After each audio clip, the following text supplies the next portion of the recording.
Hey everybody, welcome to another video, and in this one we have a little bit of information about Assassin's Creed Origins, as Ubisoft have updated the Assassin's Creed Origins part of their website. We also have information regarding Bayeks Wife, so I suppose we should start off with that. The source for this information is IGN, and it reads, "Another aspect of Assassin's Creed Origins that still remains a surprise for the time being is the identities of the game's additional player characters alongside Bayek.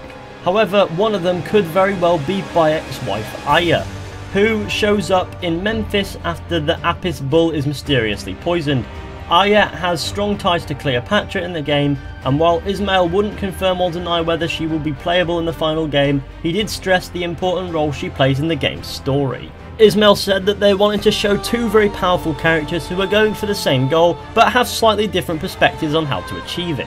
And a part of that at some point becomes about their political views, Ismail explains.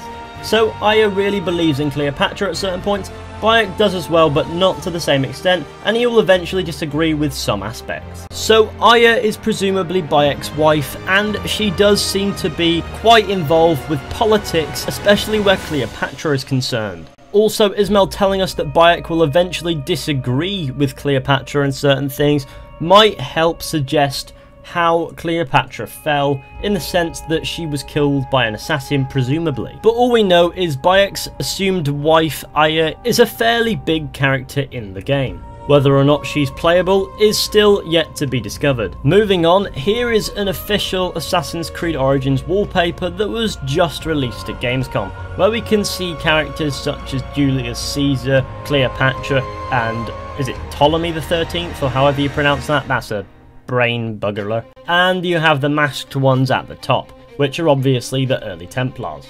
This doesn't give us any game information at all, but I thought I'd throw it in there because it was just released and it's supposedly relevant, so there you go, enjoy. And like I did say at the beginning of the video, Ubisoft have updated the Assassin's Creed Origins part of their website, showing us some new character profiles to take a look at, as well as some new areas to take a look at. So that's exactly what we're going to do. We're going to take a look and see what these parts of the website tell us. We'll start off by taking a look at these characters. So what it tells us about Bayek we already know, so there's no real point in going over all that stuff. So we're going to take a look at Cleopatra and see what it tells us about her. It tells us that Cleopatra assumed the throne along with her brother Ptolemy the 13th, and I pronounced that horribly wrong. I don't know how to pronounce it. Somebody please help. But it wasn't long before power corrupted her sibling, and a coup forced her out of the throne and into a world of exile. So her brother forced her out of her position on the throne, and now she's been exiled. Now she uses her intelligence and beauty to convince Julius Caesar, along with the rest of his Roman countrymen, to help her reclaim her birthright and put her back on the throne that is rightfully hers. Evidently Bayek will be a part of this plan as well, considering what we saw in the Game of Power trailer, which shows Bayek meeting with Cleopatra and meeting with Julius Caesar and all of that, and it seems as if Bayek is somewhat on their side for the most part, so I wouldn't be surprised if Cleopatra is sending Bayek out to do, I'm going to say errands, but by that I mean killing people. Moving on to Cleopatra's brother, Ptolemy the 13th. Again, I don't know how to pronounce that. Please correct me if you know how to. Ptolemy the 13th is the pharaoh of Egypt. At 12 years old, he became the most powerful person in Egypt. He initially made the ascension with his sister Cleopatra following their father's death, but his naivety made him susceptible to those with darker intentions. In other words, Templars, or the masked ones, or whatever they are called. After he leads the coup that drove his sister into exile, he is installed as the pharaoh. But this title is only that, as he is easily swayed by his elders and advisors. He is nothing more than a pawn in a war that is much bigger than he could ever imagine. So he's a Templar puppet, basically. And finally, here's what it says about Julius Caesar. With one eye always focused on surpassing Alexander the Great's legacy, Caesar's ambition and drive to become a great conqueror is second to none. This focus, combined with his worldly experience and cunning in battle, inspires great loyalty in his men, helping to make him even more formidable against his foes. As he looks to Egypt, a proud, sovereign nation prey to a power struggle, he sees his next opportunity. but even with the weakness therein, he still needs help accessing Egypt's inner circles. Enter Cleopatra, the recently exiled and rightful heir to the throne.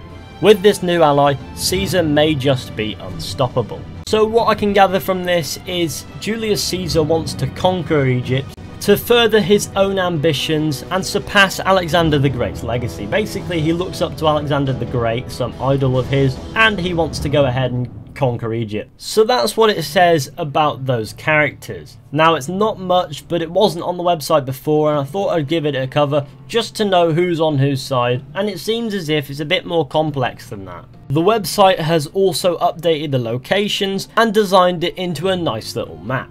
To start off with, let's take a look at what it says about Alexandria. It's no coincidence that this land is named after Alexander the Great. It's the biggest city you'll ever have the pleasure of exploring, and the mysteries inside are legendary. Discover epic libraries and pantheons, and seize glory in high-speed chariot races, but make sure to watch your back while you're at it. Next up we have Kyrenaica. This highly intellectual and artistic area has been shaped by both the Greeks and Romans over the years, but don't let its lush valley surroundings and highbrow undertakings fool you. It's also a place wrought with danger and deception. Tread lightly in this fertile land. I believe we already know about Siwa and the White Desert because they already had that on the website. But I think what we can gather from these two new locations on the map, we already know about them, but Alexandria and this other place, what we can gather is that ancient Egypt was a dangerous place.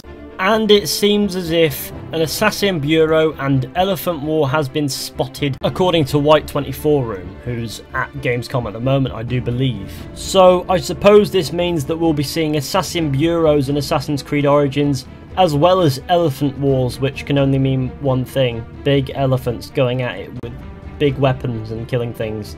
Furthermore, Ubisoft released these images, renders of Cleopatra, Ptolemy the 13th, and Julius Caesar. I thought I'd throw them in just in case you found them interesting. And also, there are some new screenshots / images from Gamescom showing off more of Assassin's Creed Origins, and I thought they'd be interesting as well, so there you go, you can have them, they look nice. But there you have it, everybody. Thank you all so much for watching. I hope you enjoyed. Please go ahead to leave a like, subscribe, share, comment. Let me know what you think about all this new information, and I will see you all in the next one with another video at some point.